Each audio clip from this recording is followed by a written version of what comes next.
Yo, what's up, guys? This is your boy Bernie here, along with Josh. Howdy. And today, guys, we're going to take over 4 a.m. Footy Channel, and we're going to talk a little bit about Premier League predictions. We're going to talk about a tier list that we've made, and of course, there's so many things to talk about. Talk about our Premier League teams. Premier League is just around the corner, August 5th, the start of the season, so we're looking forward to getting into it. Josh, you got anything to say before we head out? I think that for this season, the top two spots, I feel like, going to be locked. But I feel like from 3rd through 7th, and even through like 8th and 9th, I feel like this season's going to be really interesting because a lot of teams are on the up, a lot of teams are on the down, and some teams, no spoilers, but some teams are a little bit in concern right now for whether they're getting in, transfers out, who's going, who's staying. So I think it's going to be a very tumultuous season. And I'm excited to get it going. Tumultuous season. So let's get it started here on the channel. And first up, we're going to talk about kind of our top 7. We're going to go in alphabetical order. And what better way to start with the Arsenal FC. Really quick, we're just going to go over some transfers. You can see here on the screen, Gabriel Jesus coming in as our big transfer arrival. Of course, ad pops up out of nowhere. We got Fabio Varea, probably pronounced his name wrong. You got Zinchenko, Marquinhos, Matt Turner, and of course, Trusty as well.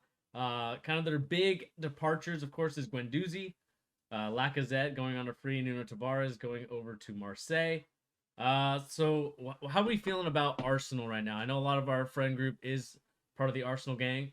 How do you feel about their offseason and what they've done so far? I think probably out of the top 7, they've done the most good transfer work, I would say.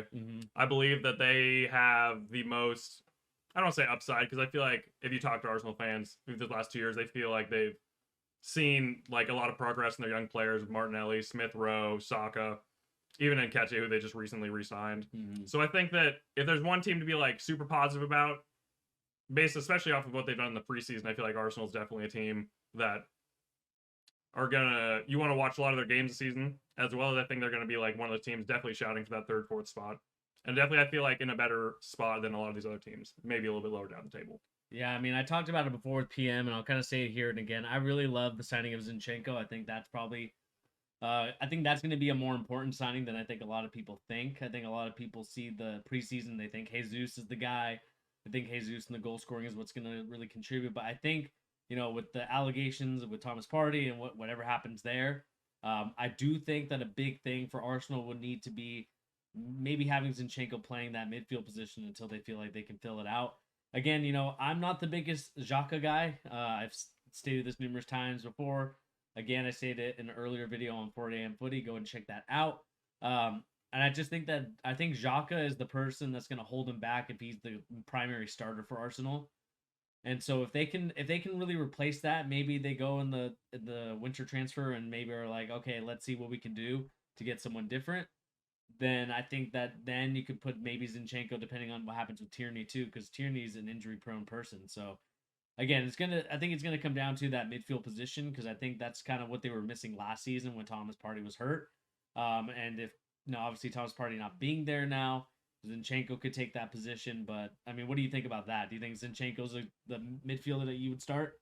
I think that especially with how deep Arsenal is now, especially maybe deep isn't the right word, but like especially the center back position with Saliba now, Gabriel Magalhaes, and Ben White. I think that we've seen a little bit in preseason as well, where Arteta likes to employ Zinchenko at left back, but then when they're pressing the other team into the defensive end, or they're attacking third, he likes to step into the midfield and be able to also help with the press, but then also be able to have a little bit more defensive stability. So I'd agree with you. I think Zinchenko probably will start the season at left back, maybe until Tomiyasu is either fully fit or Kieran Tierney comes back fully fit. But I think that long term, I think that he could do a really, really good job technically in that left center mid position, especially depending on who else plays next to him, whether that's Smith Rowe or Odegaard or however you with a lot of the rotation that comes to the Arsenal squad.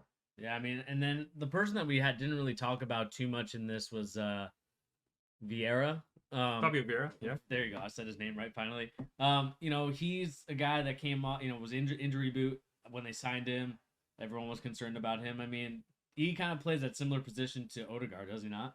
Yeah. I think that Vieira is interesting because I could see Odegaard as being a little bit more of a he's a creative technical player, but I think maybe he could be a little bit more industrious. So you could have a Vieira Odegaard midfield in certain games where you want to break down low blocks.